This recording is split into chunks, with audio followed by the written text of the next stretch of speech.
ధ్యానానుభవాల్లో మనం ఇంకా ముందుకు పోగా ఏమవుతుందంటే శరీరం నుంచి మనం బయటికి రావడము, మన శరీరాన్ని మనం చూసుకోవడం జరుగుతుంది. We see our own physical body.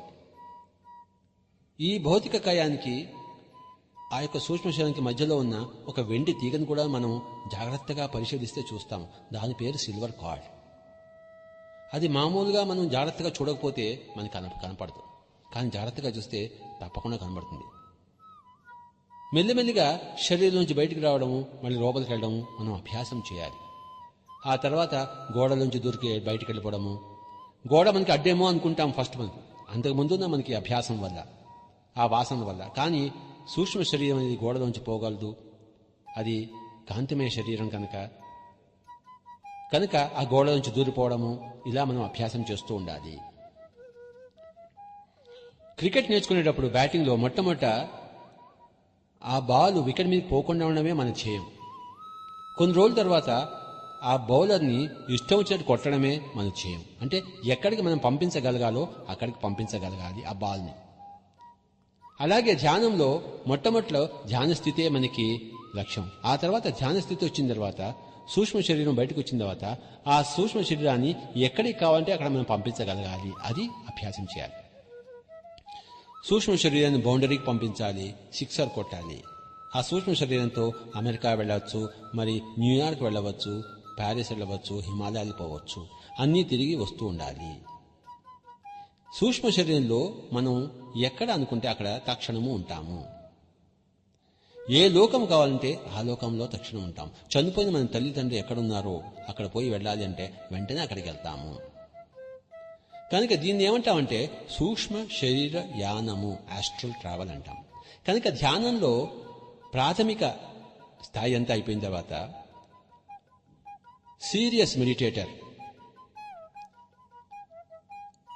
అంటే ఉన్నతమైన స్థానంలో ఉన్న అభ్యాసంలో ఏమవుతుందంటే ఈ సూక్ష్మ శరీర యానం జరుగుతాయి. అలాగే దివ్యచక్షువు దగ్గర మనకి ప్రకృతి దృశ్యాలు కాకుండా గురువులు కనబడతారు.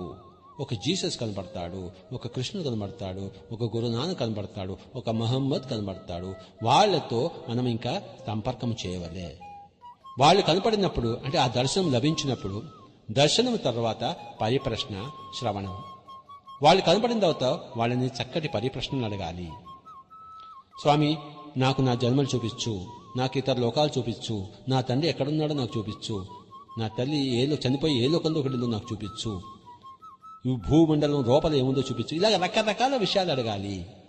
అలాగే ఆధ్యాత్మిక విషయాలను అడగవచ్చు. ధర్మం అంటే ఏమిటి, జ్ఞానం అంటే ఏమిటి, కర్మ సిద్ధాంతం అంటే ఏమిటి, ఇలాగా అన్ని ప్రశ్నలు అడిగినప్పుడు ఆ చూపించవలసినవి చూపిస్తారు, చెప్పవలసినవి చెప్తారు, విశదీకరించవలసినవి విశదీకరిస్తారు. ధ్యానం నుంచి బయటకు వచ్చిన తర్వాత మనం ఏం చూసాము, ఏ ప్రశ్న వేసాము, ఏ సమాధానం పొందాము, ఇవన్నీ కూడా బాగా మననము చేసుకోవాలి. ధ్యానంలో మూడో కన్ను తెరుచుకుని దర్శనాలు లభించినప్పుడు చక్కటి పరిప్రశ్నలు వేయాలి. గురువుల దర్శనాలు లభించినప్పుడు చక్కటి ప్రశ్నలు వేసి ఆ యొక్క సమాధానాలను జాగ్రత్తగా గుర్తుపెట్టుకోవాలి. ధ్యానం నుంచి లేవంగానే ఎప్పుడూ కూడా ఒక పుస్తకం ఉండాలి, ఒక పెన్ను ఉండాలి. ధ్యానం నుంచి లేవంగానే మన అనుభవాలన్నీ ఆ పుస్తకంలో మనం రాసుకోవాలి. We should note down hour experiences. వాళ్ళు చక్కటి సమాధానాలు ఇస్తారు మన ప్రశ్నలకు. మనం మననం చేసుకోకపోతే అవన్నీ మళ్ళీ పోగొట్టుకుంటాం. ఏదో కృష్ణుడు కనబడ్డాడు, చెప్పాడు అని ఉంటుంది, కానీ ఏం చెప్పాడు, ఆ పదములేంటి, ఆ అర్థం ఏమిటి, ఆ యొక్క సందేశం ఏంటి, మనం దాన్ని మిస్ అవుతాం. క్రమక్రమంగా అభ్యాసం చేస్తూ వాటన్నిటినీ పూర్తిగా సందేశాలన్నీ తీసుకురాగలగాలి. భగవద్గీతలో కృష్ణుడు చెప్పాడు అర్జునుడితో, బహూని మే వ్యతీతాని జన్మాని తవ చార్జున తాన్యహం వేద సర్వాణి నతం వేత్త పరంతప. అర్జున, నువ్వు నేను ఎన్నో జన్మలెత్తాము, నాకు నా జన్మలన్నీ తెలుసు. ఆయన ఎలా తెలుసుకున్నాడు? ధ్యాన స్థితిలో మూడో కన్ను తెలుసుకుని ఆయన తన గత జన్మలన్నీ తెలుసుకున్నాడు. మన గత జన్మలన్నీ ఎప్పుడు రికార్డ్ చేయబడి ఉంటాయి ఆకాశిక రికార్డ్స్లో. దాన్నే గుప్త చిత్రం అంటాం, చిత్రగుప్తుడి చిట్ట అంటాం. వాటిలో మనం అన్ని చూసుకోవాలి. చూసుకున్నప్పుడు మనకి గత జన్మల జ్ఞానం వస్తుంది.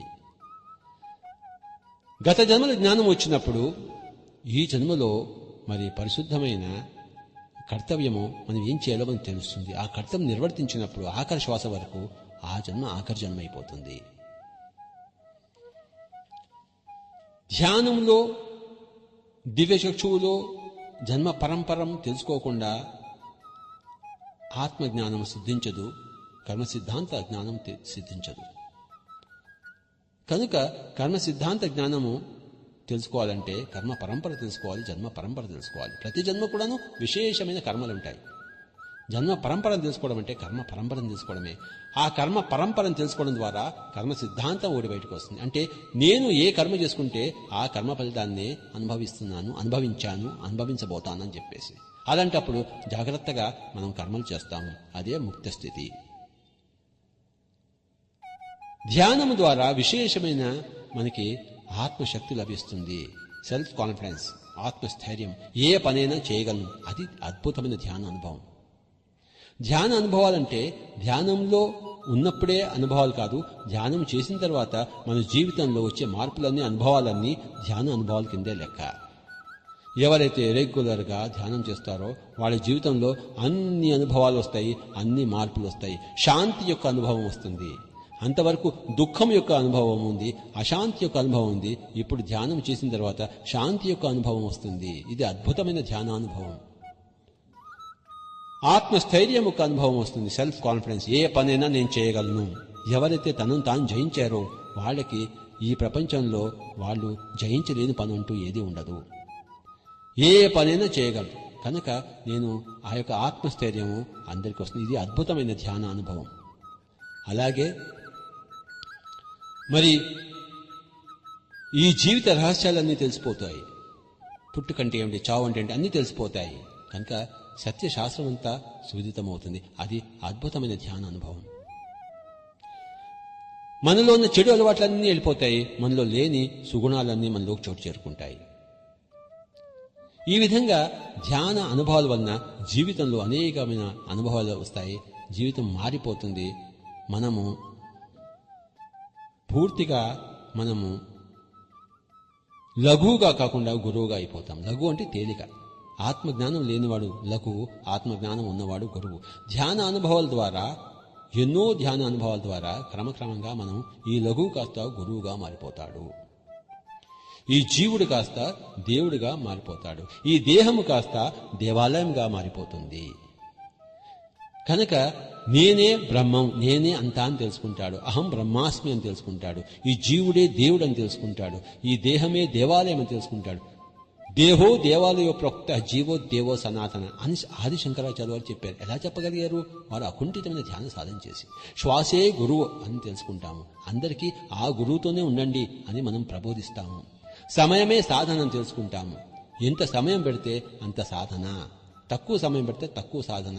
అలాగే అనుభవమే జ్ఞానం అని తెలుసుకుంటాము. ధ్యాన అనుభవాలే ఆత్మానుభవాలే ఆత్మజ్ఞానం. కనుక జ్ఞానం కావాలంటే అనుభవాలు సంపాదించాల్సిందే. కనుక అనుభవమే జ్ఞానము. తర్వాత ఈ దానమే ధర్మం. అందరికీ ఈ యొక్క ధ్యానం గురించి చెప్పడమే, అదే మన చేసే దానము, అదే మన ధర్మము అని తెలుసుకుంటాం. ఈ విధంగా ఇంకొన్ని విషయాలు కొంతమంది అడుగుతుంటారు. ఈ కుండలిని ఉత్తేజితం అంటే ఏమిటి అని కొంతమంది అడుగుతుంటారు. కుండలిని అంటే ఈ మనకి ఏదో చక్రాలు కనబడతాయి, దాని మీద బీజాక్షరాలు ఉంటాయి, ఇవన్నీ కూడా ఉత్తిది. చక్రం అంటే ఏమిటంటే మన నాడీ మండలంలో, అంటే మన ప్రాణమయ కోశంలో ఎనర్జీ ట్యూబ్స్ యొక్క కలయిక. నాడీ అంటే ఎనర్జీ ట్యూబ్. ఈ భౌతిక కాయం కాకుండా రెండవ కాయంలో ఎథిరిక్ బాడీలో ప్రాణమయ కోశంలో ఇది శక్తి సంచారము ఉన్న శరీరము. ఆ శక్తి సంచారం, ఎనర్జీ యొక్క సంచారానికి అనేకమైన ఆ యొక్క ట్యూబ్స్ ఉంటాయి. వాటిని నాడి అంటాం. ఎన్నో ట్యూబ్స్ కలిసిన చోట ఒక కూడలిని, నాడీ కూడలిని చక్రం అంటాం. అంతేగాని అక్కడ ఏదో గిర్రని తిరుగుతూ ఉండదు. అక్కడేదో పాములు ఉండవు, బుసలు కొట్టవు. అదేదో పాము పడుకుని ఉంది, పాము లేస్తుంది అంటే ఆ శక్తి కొంచెం అనుత్తేజితంగా ఉన్న శక్తి ఉత్తేజితమవుతుంది. మనకి అప్పుడు రకరకాల ఆ యొక్క చక్రాలు ఏం కనబడవు, పద్మ రేకులు ఏం కనబడవు. మనకి ఆ యొక్క శక్తి యొక్క సంచారం యొక్క అనుభవం వస్తుంది. రకరకాల నొప్పుల వల్ల ఆ ఎక్కడైతే శక్తి సంచారం మొదలైందో, ఉత్తేజితమైందో అక్కడ కొన్ని నొప్పులు వస్తుంటాయి. కనుక ఈ పాములు, చక్రాలు, పద్మపు రేకులు ఇవన్నీ కూడాను మనకి ఆ విధంగా మనం చిన్నప్పటి నుంచి చెప్పబడి ఉన్నాం కనుక అవి కనబడతాయేమో కానీ నిజానికి అక్కడ అవన్నీ ఏమీ లేవు. ఒక క్రిస్టియన్ ధ్యానం చేసామనుకోండి, అతనికి కమలాలు కనబడవు, పాములు కనబడవు, చక్కటి శక్తి సంచారమే కనబడుతుంది. హిందువులు ధ్యానం చేస్తే వాళ్ళకి పాములు కనబడతాయి, పద్మాలు కనబడతాయి. కానీ రెండిటి యొక్క మౌలికమైన అర్థం ఏంటంటే అక్కడ ప్రాణశక్తి ఉత్తేజితమైంది అని చెప్పేసి. కనుక మనం కావాలని ఆ చక్రం మీద దృష్టి పెట్టి ఈ చక్రం మీద దృష్టి పెట్టి అది ఎప్పుడూ చేయకూడదు. అది హఠయోగ ప్రాణాయామము. రాజయోగ ప్రాణాయామంలో చక్రం మీద దృష్టి ఉండదు, శ్వాస మీద ధ్యాస ఉంటుంది. కుంభకం ఉండదు, కుంభక రహితమైన పూరక రేచకాత్మకము. కనుక చక్రం మీద కేంద్రీకరించడము, అక్కడ పాముని లేవగొట్టడము, ఇలాంటివన్నీ చేయడం అనేది ఎన్నో అనర్థాలకు దారితీస్తాయి. కనుకనే పిరమిడ్ స్పిరిచువల్ సొసైటీ వారి ఈ అద్భుతమైన ధ్యాన పద్ధతిలో కుండలిని ఉత్తేజితం చేయడము అన్న పాయింట్ ఎక్కడా ఉండదు. దేనిని బలవంతం చేయకూడదు, బలాత్కారం అనేది అనర్థము. కనుక ఏం చేయాలంటే హాయిగా కూర్చుని చక్రాల గురించి మర్చిపోయి, పాముల గురించి మర్చిపోయి, బీజాక్షరాల గురించి మర్చిపోయి, మరి యొక్క పద్మ కమలాల గురించి మర్చిపోయి కేవలం శ్వాస మీద ధ్యాస ఉంచగా మూడవ కన్ను అంటే ఆజ్ఞాచక్రము తెరుచుకుని, అదే సుదర్శన చక్రము. సుదర్శన చక్రము. మనమందరము విష్ణుమూర్తులము, చక్రధారులము. కనుక ఆ శ్వాస మీద ధ్యాస పెట్టగా వెంటనే మూడో కన్ను తెరుచుకుంటుంది. మనము ఫస్ట్ డిస్కవరీ ఛానల్ చూస్తాము, తర్వాత గురువులను చూస్తాము, వాళ్ళ దగ్గర నేర్చుకోవాలి. పిరమిడ్ ధ్యాన సాధన అంతా కూడాను ఆజ్ఞాచక్రం నుంచి మొదలయ్యి మరి సహస్రంలో పరిసమాప్తం అవుతుంది. మూడో కన్ను తెరుచుకోవాలంటే దాని కిందే అద్భుతమైన ఆ స్విచ్ ఉంది, దాని పేరే శ్వాస. ఆ స్విచ్ నొక్కి పెట్టడమే శ్వాస మీద ధ్యాస. ఆనాపానసతి, శ్వాసానుసంధానము. కనుక కుండలిని ఉత్తేజితం చేయడము, ఆ 3.5 చుట్ల పాము ఉంది, దానికి గణపతి అధీశుడు, ఇంకో చక్రానికి ఇంకొక ఈశ్వరుడు అధీశుడు, ఇవన్నీ కూడాను హిందుత్వం ఉన్న బూజు పట్టిన పాత చింతకాయ పచ్చడి. వాటన్నిటిలోంచి మనం బయటికి రావాలి. అదే శాస్త్రీయత, స్పిరిచువల్ సైన్స్. స్పిరిచువల్ సైన్స్ అనేది హిందువులకు ఒక విధంగా, ముస్లింస్ ఒక విధంగా ఉండడం అసంభవం. కనుక ఈ హిందుత్వము, ముస్లిమత్వము, మరి క్రిస్టియనత్వము అవన్నీ తీసేస్తేనే అసలైన సిసలైన ఆ యొక్క శాస్త్రీయత బయటపడుతుంది. కనుక కుండలిని అన్న ప్రస్తావనే అనవసరము, బీజాక్షరాలు అన్న ప్రస్తావనే అనవసరము. సింపుల్గా హాయిగా కూర్చుని కళ్ళు రెండు మూసుకుని శ్వాస మీద ధ్యాస, తద్వారా క్రమంగా చిత్తవృత్తి నిరోధము, అపారమైన ప్రాణశక్తి యొక్క ఆవాహనము, తర్వాత దివ్యచక్షు ఉత్తేజితము. దివ్యచక్షు ఉత్తేజితం ద్వారా మరి సూక్ష్మ శరీర యానము.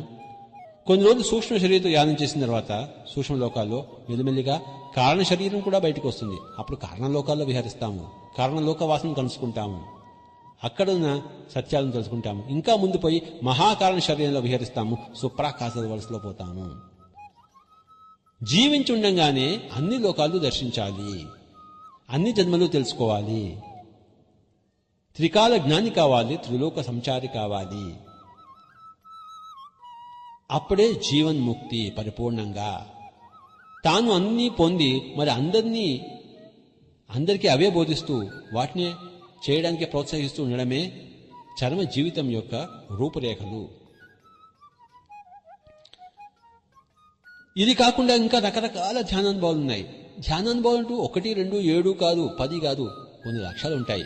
కొంతమందికి వేడి పుడుతుంది, కొంతమందికి ఒళ్ళంతా చల్లగా అయిపోతుంది, వేడి వేడి గాలులు చెవులోంచి బయటకు వస్తాయి, కింద పది దొల్లుతూ ఉంటారు, డ్యాన్సులు చేస్తూ ఉంటారు, ఏడుస్తూ ఉంటారు. ఇవన్నీ కూడా ధ్యానానుభవాలే. ఏదొచ్చినా భయపడకూడదు. ధ్యానంలో ఏది చెడు జరగదు. చెడు అనేది ఉత్తర ధ్రువం అయితే ధ్యానం అనేది దక్షిణ ధ్రువము. కనుక హస్తిమశకాంతర భేదం ఉంటుంది దానికి. కనుక ధ్యానంలో చాలామంది కింద పడి దొల్లుతుంటే మరి వాళ్ళందరూ మా అబ్బాయికి ఏదో అయిపోయింది, మీరు వచ్చి రక్షించండి అంటారు. అందులో రక్షణకి ఏ తావు లేదు. అన్నీ కూడా ధ్యానం, ఒక్కొక్కరికి ఒక్కొక్క విధమైన ధ్యాన అనుభవాలు. గత జన్మల్లో మనం ఏ ధ్యానం చేశాము, ఎంత ధ్యానం చేశాము, ఏ అనుభవాలు వచ్చాయి, ఏ అనుభవాలు రాలేదు, వాటి మీద ఆధారపడి ఉంటాయి ఈ ప్రస్తుతం జన్మలో చేసే ధ్యాన అనుభవాలు. కొంతమందికి ఏ అనుభవాలు రాకపోవచ్చు, ఏ మూడో కన్ను తెలుసుకోకపోవచ్చు, అయినా అన్నీ అర్థమవుతుంటాయి. అంటే వాళ్ళ మూడో కన్ను తెలుసుకోవడం అనేది గత జన్మలోనే అయిపోయింది, ఈ జన్మలో దాని అవసరం లేదు. ఏది గత జన్మలో అయిపోయిందో మళ్ళీ ఈ గత జన్మలో అది పునశ్చరణ కాదు. చర్విత చర్మం ఎప్పుడు చేయము, చేసిందే ఎప్పుడు చేయము. ఏ జన్మలో అయినా చేయంది మళ్ళీ చేయడం కోసమే జన్మ ఎత్తుతాము, చేసిందే మళ్ళీ మళ్ళీ చేయడం కోసం జన్మ ఎప్పుడూ ఉండదు. కనుక చాలా మందికి ధ్యాన అనుభవాలు రావు, కానీ సమస్తమైన ఆ యొక్క జ్ఞాన అనుభవం వస్తుంది. ఎప్పటికప్పుడు శక్తిని పుంజుకోవడం కోసమే ధ్యానం యొక్క అవసరం ఉంటుంది. చిన్నపిల్లలకి చిన్నప్పటి నుంచే ధ్యానం నేర్పించాలి. వాళ్ళకి ధ్యాన అనుభవాలు వెంటనే వస్తాయి, ఎందుకంటే వాళ్ళు పరిశుద్ధాత్ములు కనుక. అలాగే ఆడవాళ్ళకి అతి తొందరగా మరి ధ్యానం వస్తుంది, ఎందుకంటే వాళ్ళలో శక్తి యొక్క ప్రపోర్షను, శక్తి యొక్క ఆ లెవెల్ ఎక్కువగా ఉంటుంది కనుక. మగవాళ్ళలో శక్తి తక్కువగా ఉంటుంది కనుక ఎక్కువ రోజులు ధ్యానం చేస్తే గానీ తర్వాత ధ్యాన అనుభవాలకి వాళ్ళు రాజాలరు. ధ్యానం చేస్తున్నప్పుడు గదిని పూర్తిగా చీకటిగా చేసుకోవడం ఉత్తమము. ఎంత శబ్దము లేకుండా ఉంటే అంత శబ్దం లేకుండా ఉంటే బాగుంటుంది. ఎంతమంది మాస్టర్లతో కలిసి ధ్యానం చేస్తే అన్ని ధ్యాన అనుభవాలు బాగా వస్తాయి. పౌర్ణిమ రోజుల్లో ధ్యానం చేస్తే ధ్యాన అనుభవాలు విపరీతంగా వస్తాయి, ఎందుకంటే అద్భుతమైన ప్రాణశక్తి దాని యొక్క సంచారం ఎక్కువగా ఉంటుంది పౌర్ణిమ రోజుల్లో. అలాగే చంద్రగ్రహణము, మరి సోల్స్టైస్ రోజులు, అంటే ఈ యొక్క ఆయనాలు, వాటిలో ఎక్కువ శక్తి ఉంటుంది కనుక అలాంటి ప్రత్యేకమైన రోజుల్లో మనం ఎక్కువగా ధ్యానం చేసుకోవాలి.